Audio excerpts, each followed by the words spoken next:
Chapter 1. Mr. Murdstone. I disliked Mr. Murdstone the first time I met him. Perhaps I was just jealous, or perhaps it was more than that. Certainly he was a handsome gentleman with dark hair and dark whiskers, but there was something in his eyes that made me feel uneasy.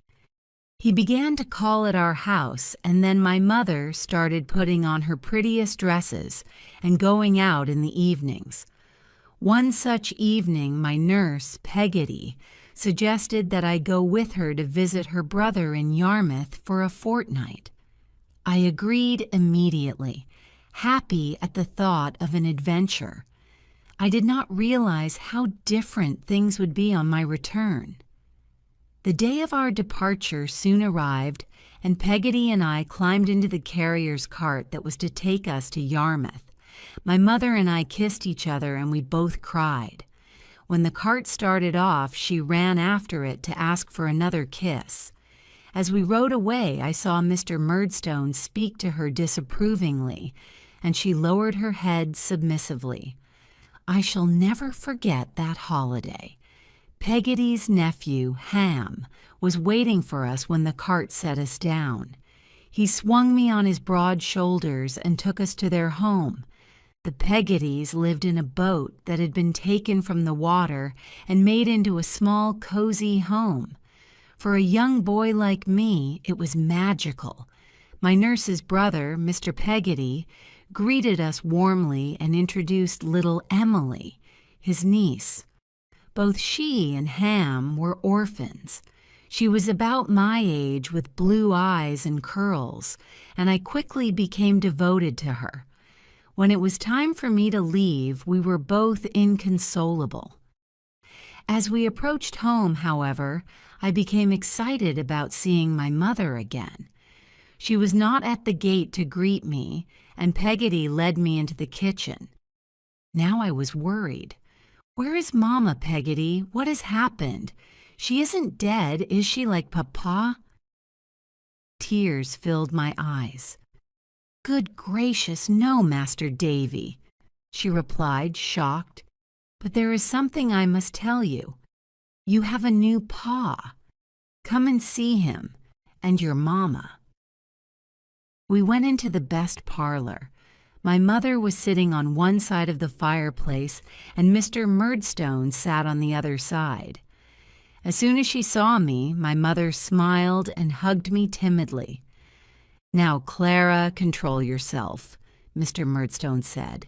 She kissed me, avoiding looking at me under Mr. Murdstone's watchful eye. As soon as I could, I went to my room. Miserable, I thought of how different things used to be, how loving and affectionate my mother had been under Peggotty's indulgent eye. I knew that happy life was over, and I cried myself to sleep. I was awoken by my mother and Peggotty, who had been looking for me. "Davy, what is the matter?" my mother asked. She tried to put her arms around me, but I pushed her away. "Oh, this is your fault, Peggotty," she cried. "You have turned my boy against me." I heard other footsteps, and Mr. Murdstone entered. "Clara, my dear, remember yourself." "Oh, it is too much," my mother exclaimed. "Can I not have some peace and happiness?" Mr. Murdstone calmed her with a kiss, and I saw immediately that she would do whatever he said. "Go downstairs while David and I talk. We'll join you shortly," he said with a smile. When we were alone, he asked me, "Do you know what I do with a disobedient dog?" "I beat it." He gave me a hard look, and I understood all too well. "Now, come downstairs and do not displease your mother or me again." After dinner that evening, Mr. Murdstone's sister arrived. She was dark like him, with the same stern look, but had a large nose and thick eyebrows, which almost met in the middle. She had come to help my mother and started the next morning by rearranging all our store cupboards. From then on, she took control of everything. On the one occasion that my mother asked to be consulted occasionally, Mr. Murdstone accused her of being ungrateful and expressed his disappointment. It was enough. My mother never protested again. I resumed my lessons with my mother, but these were no longer the happy times they had been before. Mr. and Miss Murdstone were always present, always ready to criticize my mother for her lack of firmness with me and myself, for every mistake. Mr. Murdstone made me nervous and forgetful. My mother, in turn, became anxious.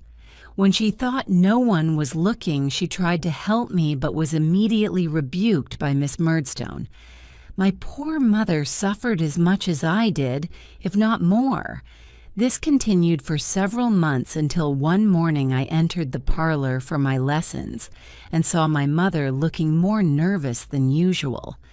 Mr. Murdstone was holding a cane in his hand.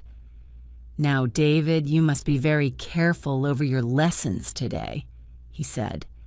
The effect was, of course, that I became particularly forgetful, and things went from worse to worse. Finally, my mother burst into tears.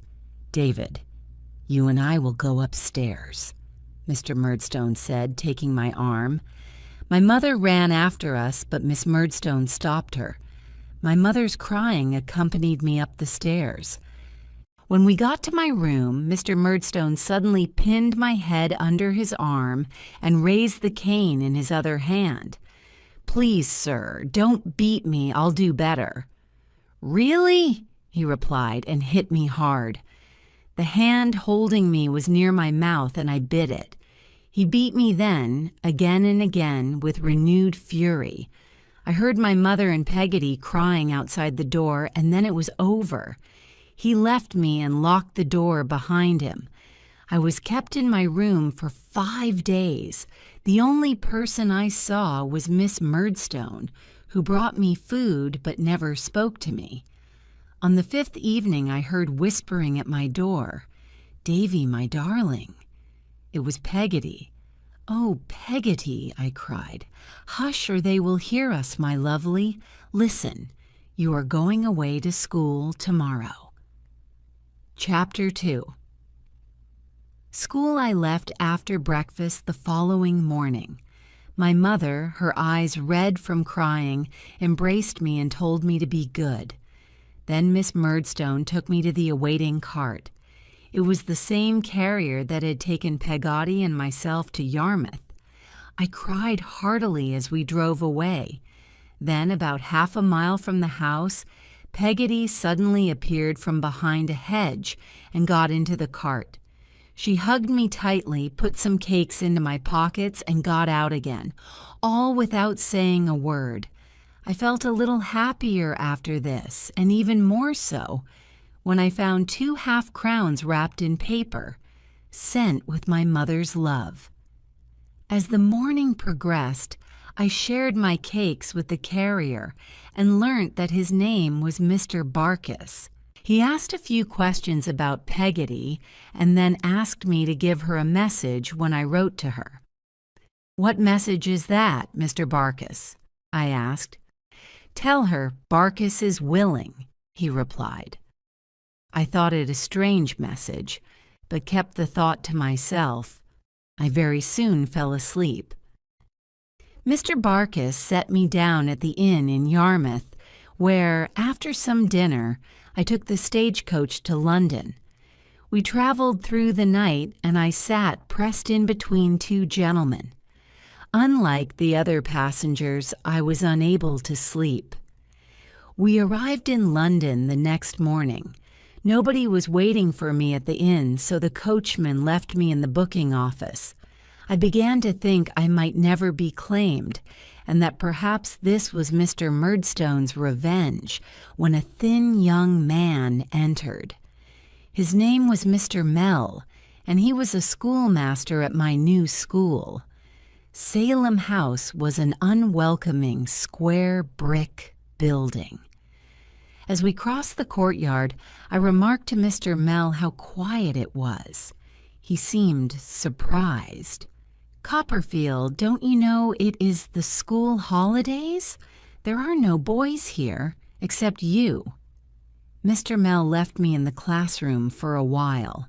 It was a soulless, dirty, long room which smelt stale and unhealthy.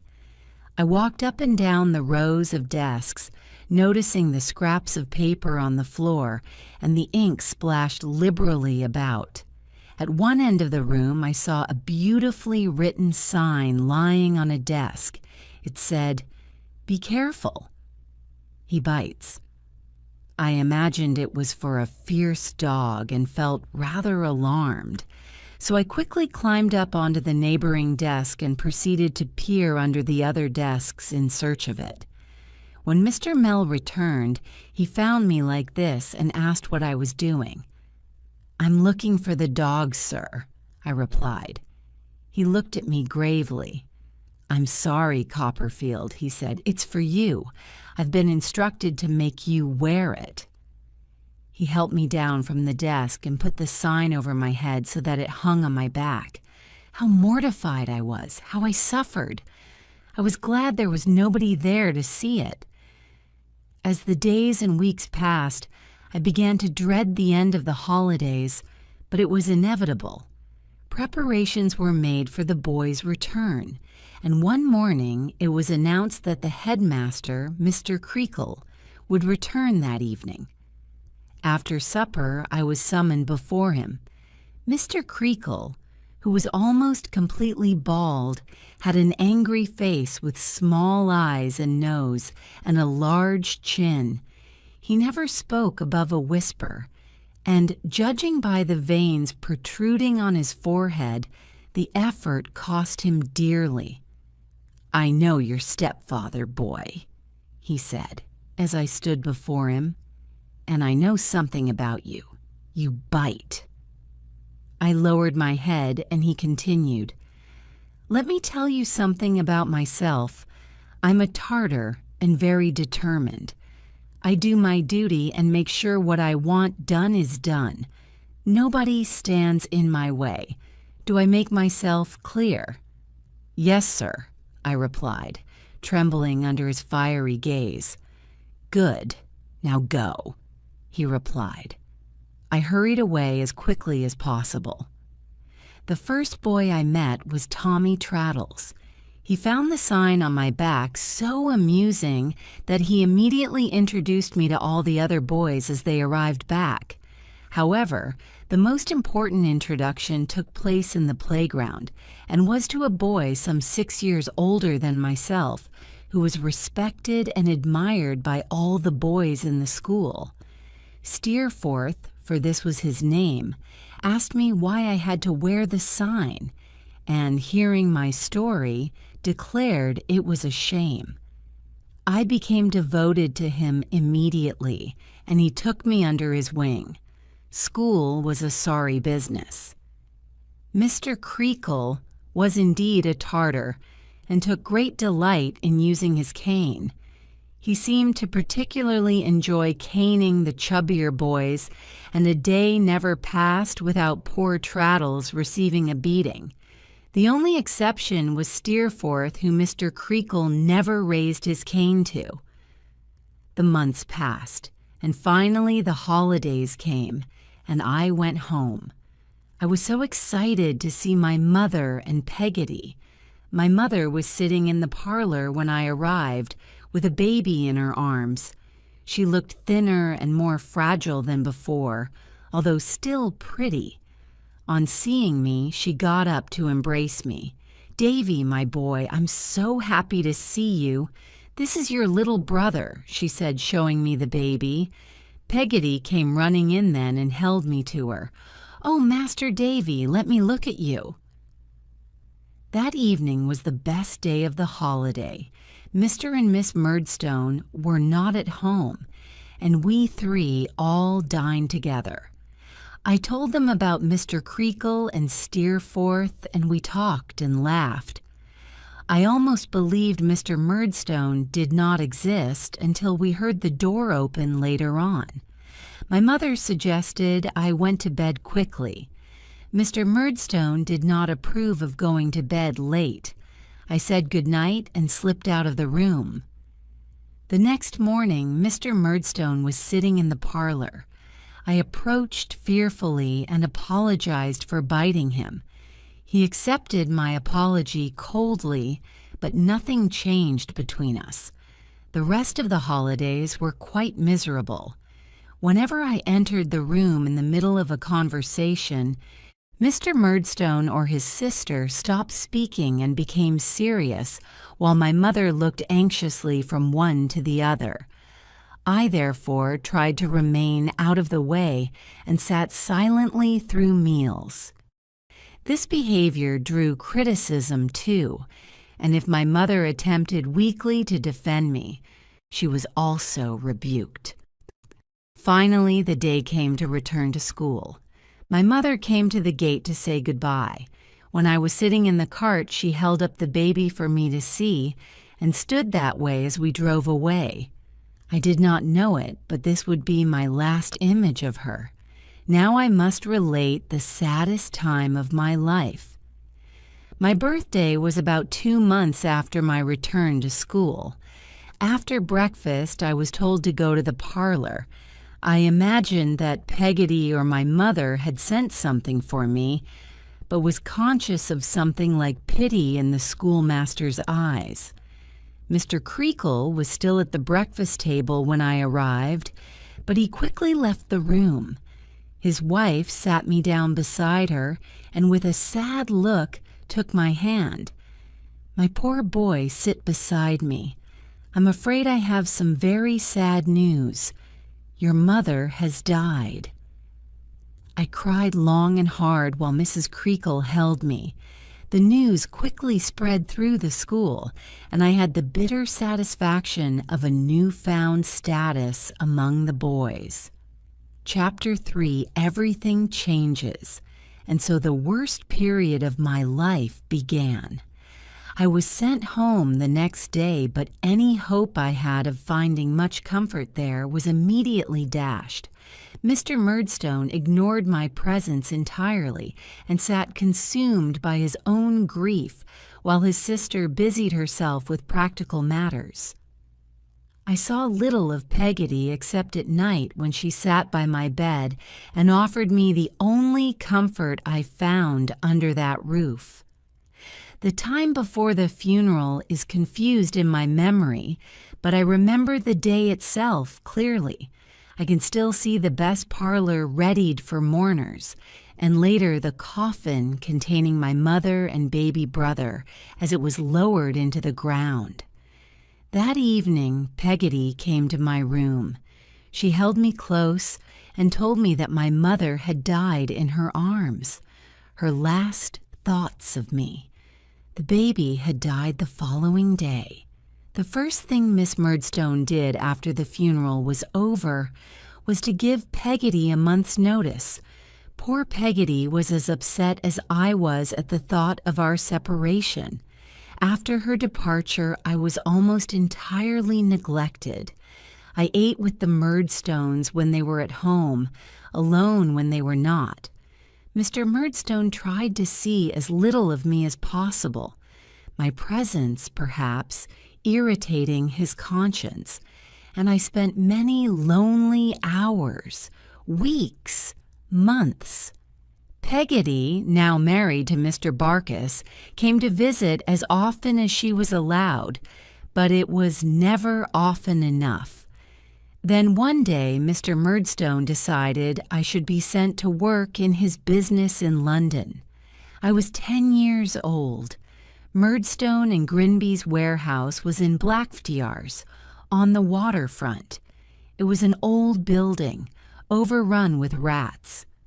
My job, along with 4 other boys, was to wash, label, and pack the bottles of wine the warehouse shipped overseas.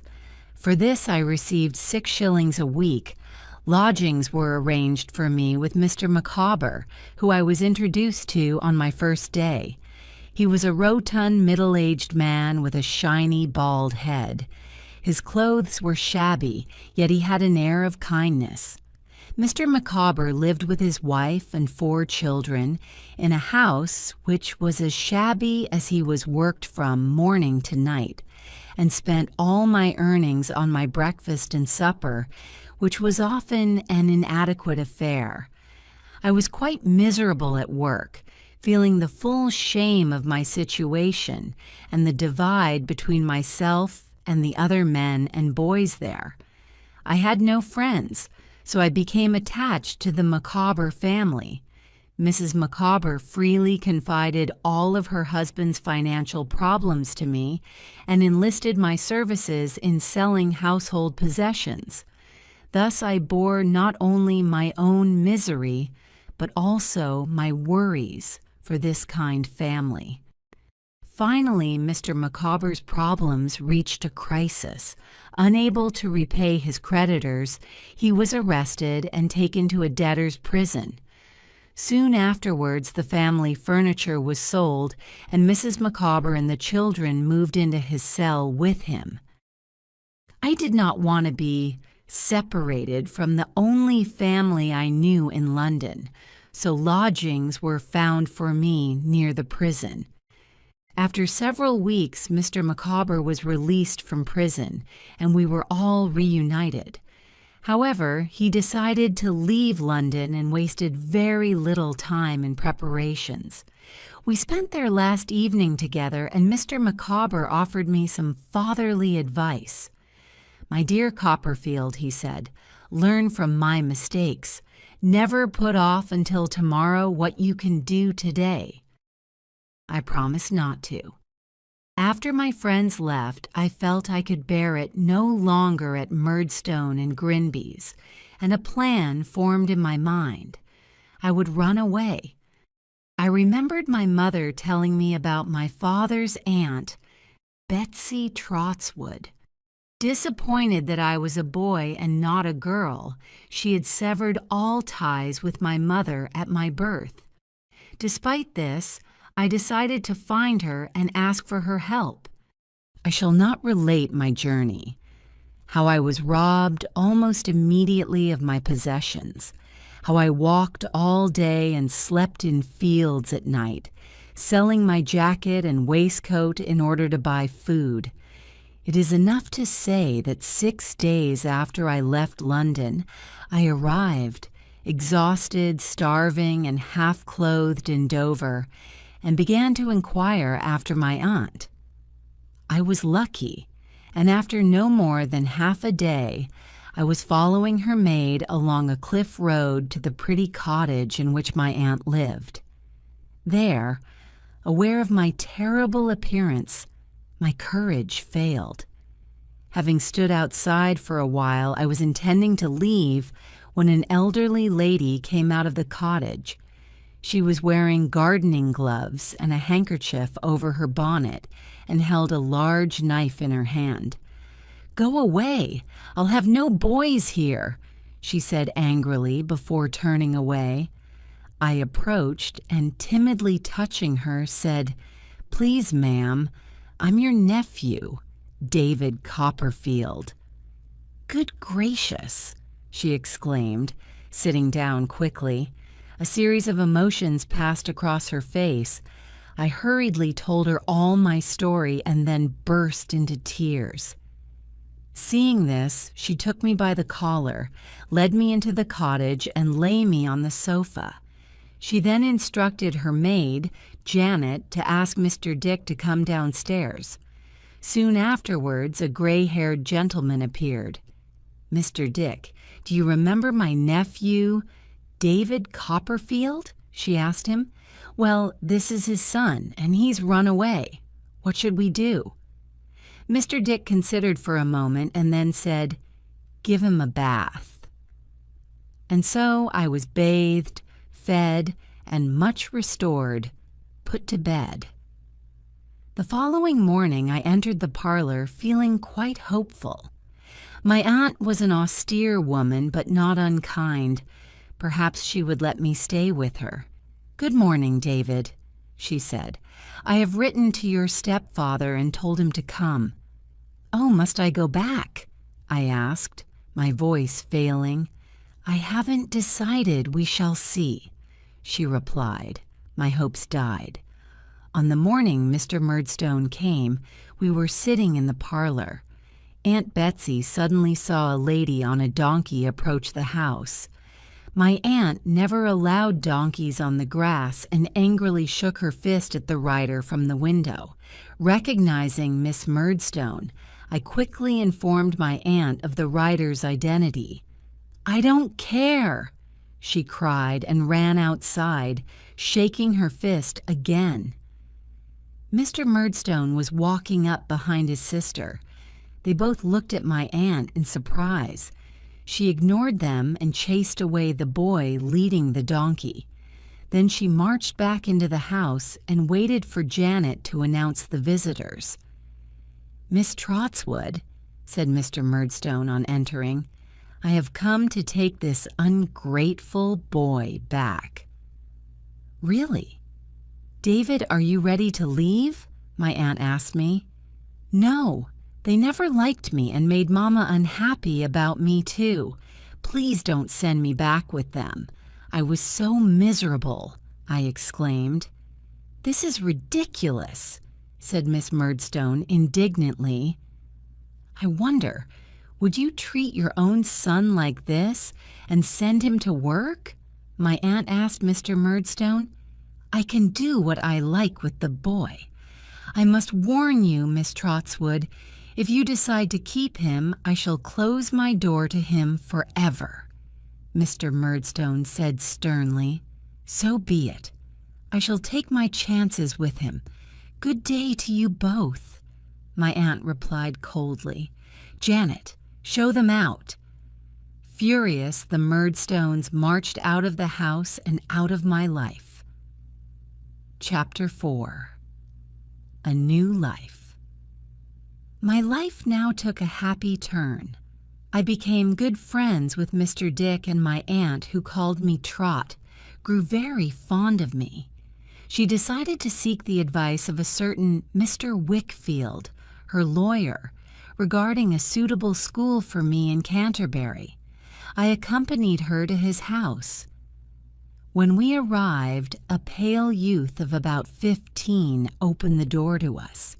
He had extremely short red hair, no eyebrows or eyelashes, and was bony and ill-proportioned with skeleton-like hands. His name was Uriah Heep. "Uriah, is Mr. Wickfield at home?" my aunt asked. He showed us into the study.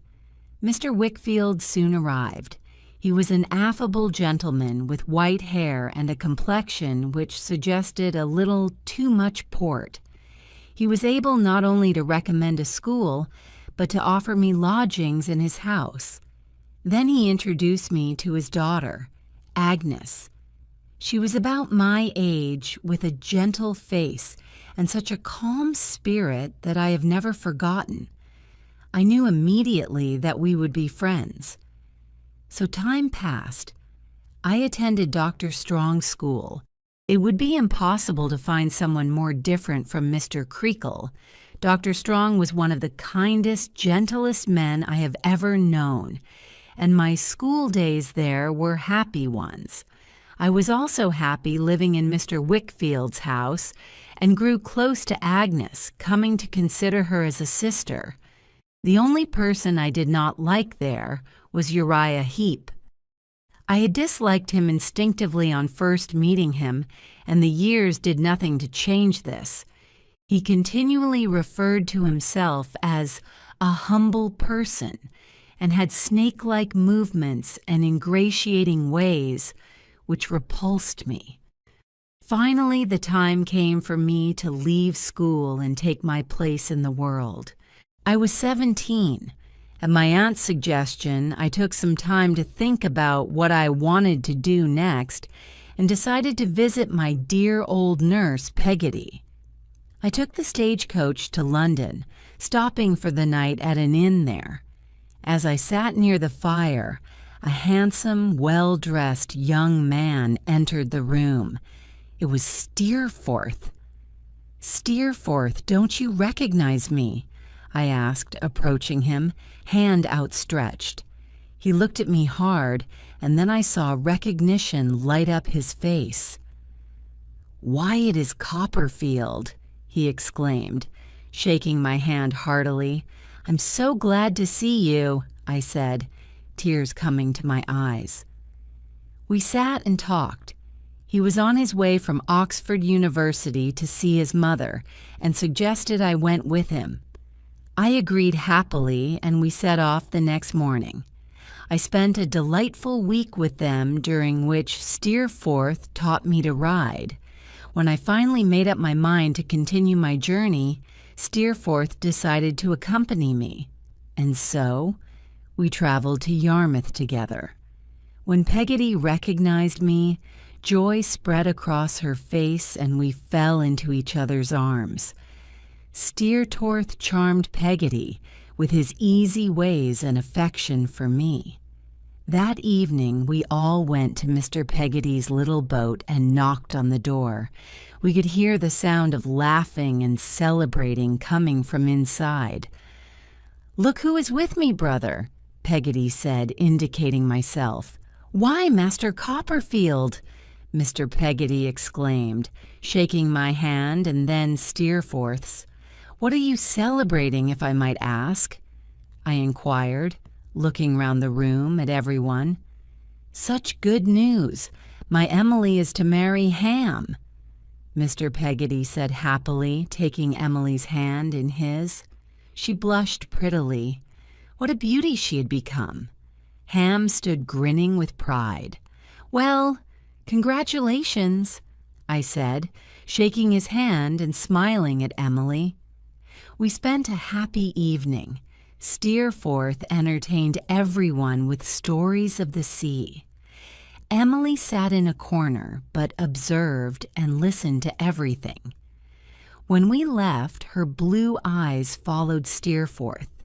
We remained in Yarmouth for a fortnight, although not always together. I enjoyed wandering on my own and went to visit my childhood home. Sadly, I found the windows closed up and the garden overgrown. Steerforth spent a great deal of time with Mr. Peggotty, sailing. At last a letter arrived from my aunt, reminding me of my purpose and inviting me to join her in London. It was decided I would become a proctor. My aunt found me a position as a clerk with Spenlow and Jorkins, and we found lodgings nearby. Imagine my delight when I met Traddles again in London, lodging with my old friend Mr. Micawber. After a trial period, I was articled. Mr. Spenlow invited me to his house, Norwood, for the weekend. When we arrived, he immediately called for his daughter. We entered a room, and there she was, Dora Spenlow. I fell in love instantly. Later, we walked in the garden together. She wore a straw hat and had such blue eyes and curls. A little black dog, Jip, was by her side. We made idle conversation and walked together to the greenhouse. There she stopped to admire the geraniums and, laughing charmingly, held Jip in her arms. I followed her from flower to flower, her slave. Dora became my life. I thought of her constantly and walked along the road to Norwood so many times, hoping to see her, that I soon became well known there. I saw Steerforth occasionally when he came up to London. On one such occasion he brought me news from Yarmouth. Mr. Barkis, Peggotty's husband, was dying.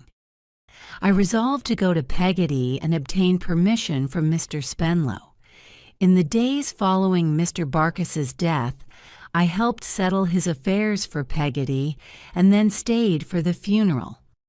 That evening we were all to meet at Mr. Peggotty's house, but Ham and Emily did not arrive. After a while, I went outside and saw Ham there, his head in his hands. "Ham, what is the matter?" I asked. He looked at me with dead eyes. "How can I tell him, Master Davy? How can I tell him that Emily has run away?" he exclaimed. "Run away? Where to? Who with?" I asked. I looked at Ham's face and knew. Steerforth. You may well imagine the misery that I witnessed that evening and the feeling of loss greater than death that fell upon the house. Mr. Peggotty resolved to find Emily and never rest until he did. My sadness at the Peggottys' troubles weighed heavily upon me and was lightened only by an invitation to Dora's birthday party. It was a picnic in the countryside. A young man with red whiskers claimed Dora's attention, and in a state of jealousy, I flirted with the nearest girl I could find. I was miserable all afternoon. I was planning to leave when Dora approached with a friend. "Mr. Copperfield, you are unhappy. Dora, so are you," the wise friend said. "Stop this silliness now before it is too late." Without thinking, I took Dora's hand and kissed it, and she let me. I offered her my arm, and we walked together. I do not know where. What joy! The next day, I determined to declare myself. Alone with Dora, I told her how happy I had been with her the day before. When she doubted it, I took her in my arms and told her that I worshipped her. Jip barked and growled, but I did not stop. I told her I could not live without her. She cried, and I held her more tightly. Soon we were engaged. Chapter 5. Dora. Apart from Agnes, to whom I wrote immediately, and Dora's wise friend, Miss Mills, who she was staying with, we told no one of our engagement. We met when we could and exchanged letters daily. We were so happy and in love. However, this carefree existence did not last long. A series of events tested our love. The first was the discovery that my aunt was ruined. I found her and Mr. Dick sitting outside my rooms one day.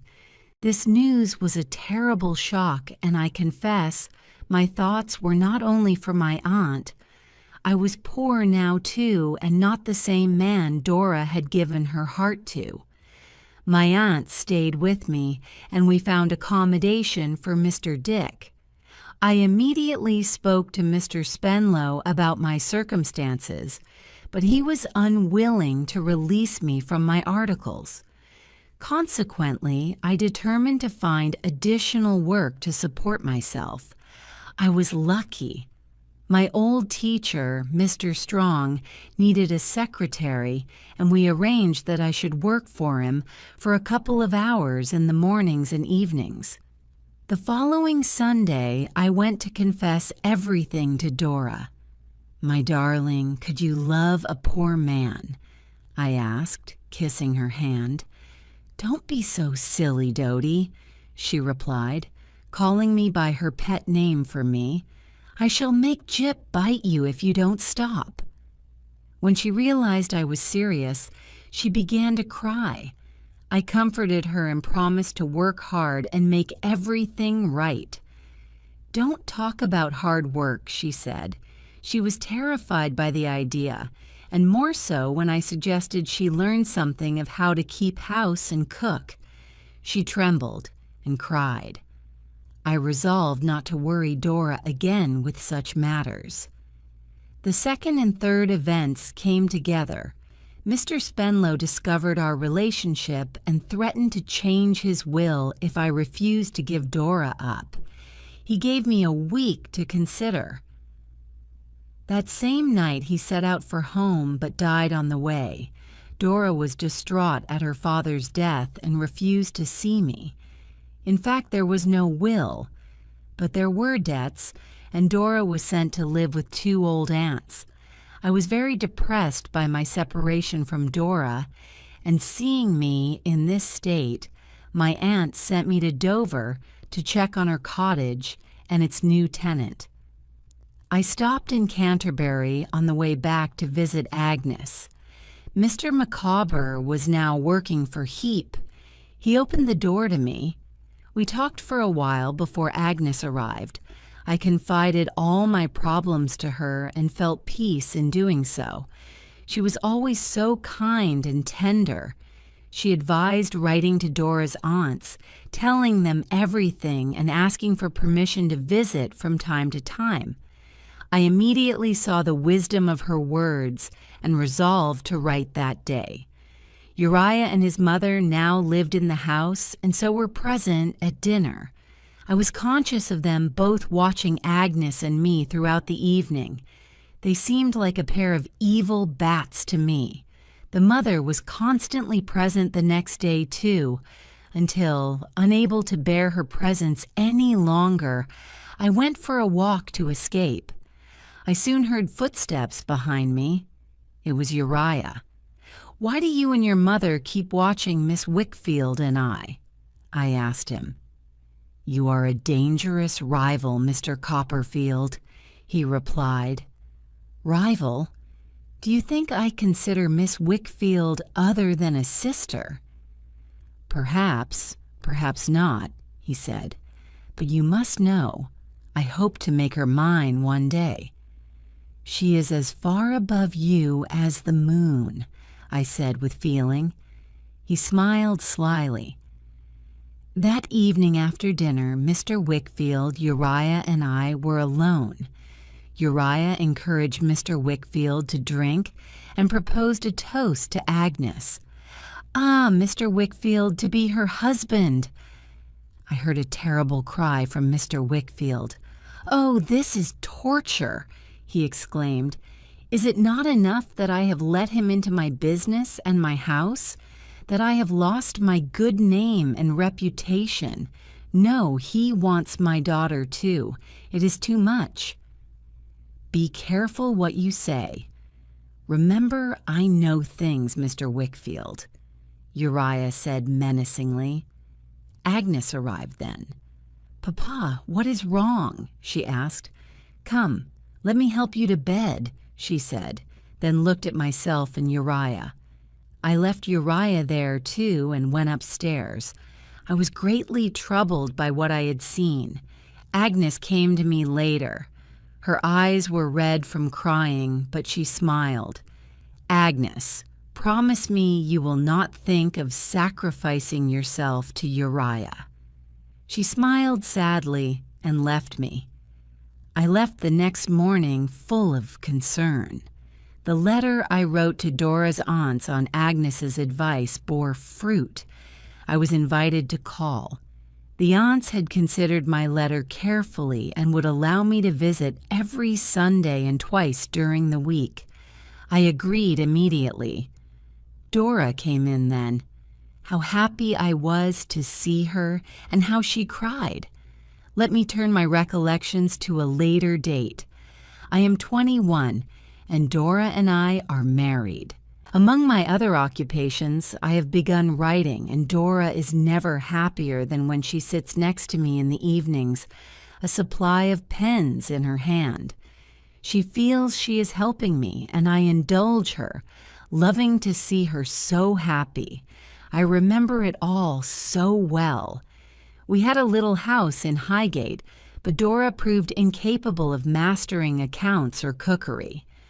One evening, after a disastrous dinner, she sat on my knee with her arms wrapped around my neck. "Dodie, I'm so sorry. Will you do something for me? Will you think of me as your child wife?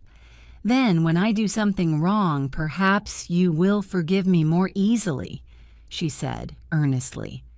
"My child wife," I said, holding her close. I was rewarded by her beautiful laugh.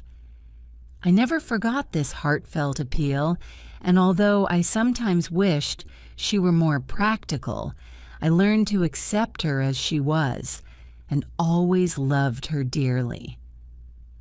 In our second year of marriage, Dora fell ill. We thought she would soon be her old self again, but it was not to be. She spent more and more time resting on the sofa during the day, and I carried her tenderly to bed in the evenings. News came of Emily. She had been found. Mr. Peggotty thought it would be best for her to start a new life far away and decided to emigrate with her to Australia. He asked me to accompany him to Yarmouth to tell everyone, and leaving Dora in my aunt's care, I agreed. I did not feel I should be present when he told Ham, so I left him to break the news. Later, I saw Ham standing alone looking out to sea. We talked briefly, but never directly about Emily. Feeling he wanted to ask me something, I went to look for him the next day. "May I ask you something, Master Copperfield? Should I see her before she leaves?" he asked me. "No, I don't think so. I think it would be too hard for her," I replied. "If you want to tell her something, I could write a letter for you, Ham," I offered. "Thank you. You are a gentleman and so much better with words than I am. I don't think I can forgive her or forget her, but I don't want to weigh heavy on her heart. Tell her that I'm fine. Not that I shall ever marry or anything, but I'm fine," he said. Poor honest Ham, I promised to write for him. Mr. Peggotty emptied his little home the next day and packed the few things he wanted to take away, and we traveled back to London together. Chapter 6. Endings and Beginnings. I shall now relate how Uriah Heep was exposed for the villain he was, but to do so I must first go back a little in time. Shortly before Emily was found, I received a mysterious letter from Mr. Micawber. He was coming to London and wished to meet with me and Traddles. We waited for him at the appointed time and found him to be quite agitated. Wanting to get to the bottom of things, I invited him to come to Highgate with me, where I would introduce him to my aunt. He accepted.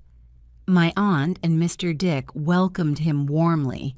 He was moved by their hospitality, but was clearly upset about something.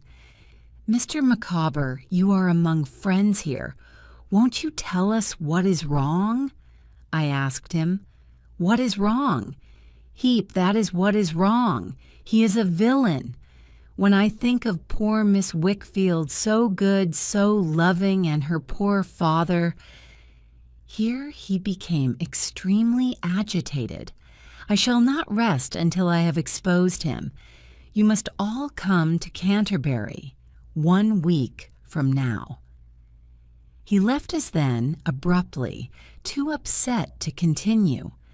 The next day a letter arrived repeating his request and giving us instructions.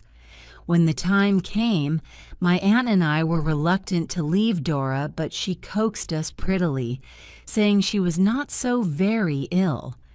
Not wanting to alarm her with our concerns for her health, we agreed to go. So, as instructed, we went to Canterbury and called at the agreed time to see Agnes. Mr. Micawber opened the door to us, pretending to be surprised. Uriah certainly was. Agnes soon arrived. Uriah then instructed Mr. Micawber to leave on some business, but my old friend refused. Irritated, Uriah called him a scoundrel and threatened to dismiss him, but still Mr. Micawber stayed. "The only scoundrel here is you, Heep," Micawber declared. Uriah looked at us all, surprised and then suspicious. "Ah, this is a conspiracy, is it? Well, Copperfield, you always were jealous of my rise. Miss Wickfield, if you love your father, do not join in this plot. Miss Trotwood, too, if you know what is best for you," Uriah said, dropping all pretense of humility. The change in him was astonishing. With his mask off, all his hatred and malice were apparent. He seemed to grow in height like an evil genie, and I readily imagined him towering over poor Agnes and her father, frightening them into submission. Or, as he had threatened, turning his attention to my aunt. He was dangerous like a cornered wild animal. Unafraid, Mr. Micawber took a burnt pocketbook from his pocket. "My wife found this in the fire when we moved into your house, Heap. Do you recognize it?" Uriah tried to snatch it, but Mr. Micawber was too quick. Addressing us, he explained, "It contains proof of fraud and treachery carried out over a number of years. You see, Heap falsely obtained Mr. Wickfield's signature on important documents and has held him in his power ever since. First, he obliged him to make him a partner. Then he systematically forged Mr. Wickfield's signature on accounts and documents. Poor Mr. Wickfield lost his reputation with his clients and investors, and just recently, believing himself bankrupt, signed a document giving all of the business to Heap. I have it here." Uriah did not speak. Agnes cried quietly, thinking of how her poor father had suffered. My aunt's reaction was quite different.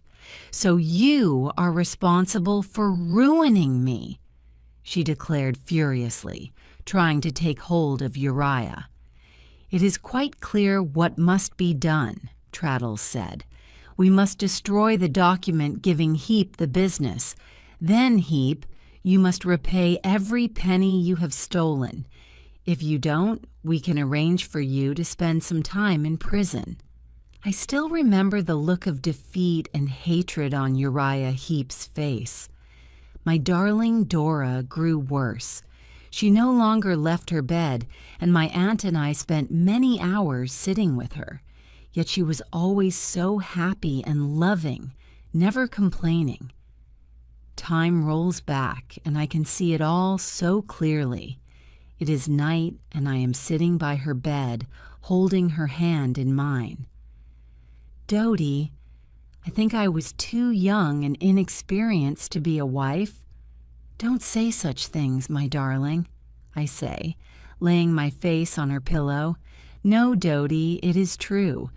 We are happy now, but I am sure as time goes on you will want more from your companion, more than a foolish child wife. It is better this way." "Oh, Dora, don't," I cry, and she comforts me. "Hush, my sweet boy," she whispers. "Dodie, I would like to talk to Agnes. Can you send her to me?" I leave reluctantly to fetch Agnes, who is downstairs with my aunt. I sit by the fire while Agnes is with Dora. Jip, old now, is near me. My thoughts turn to Dora's words, and I feel full of remorse for ever wishing her different. I sit like this for I do not know how long. Then Jip looks towards the stairs, whines once, and dies. Agnes comes down soon after, tears running down her face. My Dora is gone. My grief was frozen for a time, waiting to explode fully. I do not know how, but it was decided that I should travel abroad for a period. Preparations were made. The time was nearing for Mr. Peggotty and Emily to depart too. Mr. Peggotty showed me a letter from Emily to Ham, and I offered to take it to him before they left. So once again, I went to Yarmouth. There was a terrible storm coming. I could not find Ham, and worried, returned to the inn. Later, I was woken by voices calling out that a ship was going down. So, along with others, I hurried to the beach. The broken ship was hit by wave after wave. We watched helplessly as men disappeared under the sea. Then I saw Ham, and I understood his intention immediately. I tried to stop him, but he pushed me aside, gently saying, "If it is my time, then so be it, Master Copperfield." With ropes around his waist, he went into the water. Only one man remained on the ship now, clinging to a mast. He waved his red cap in a gesture I thought familiar.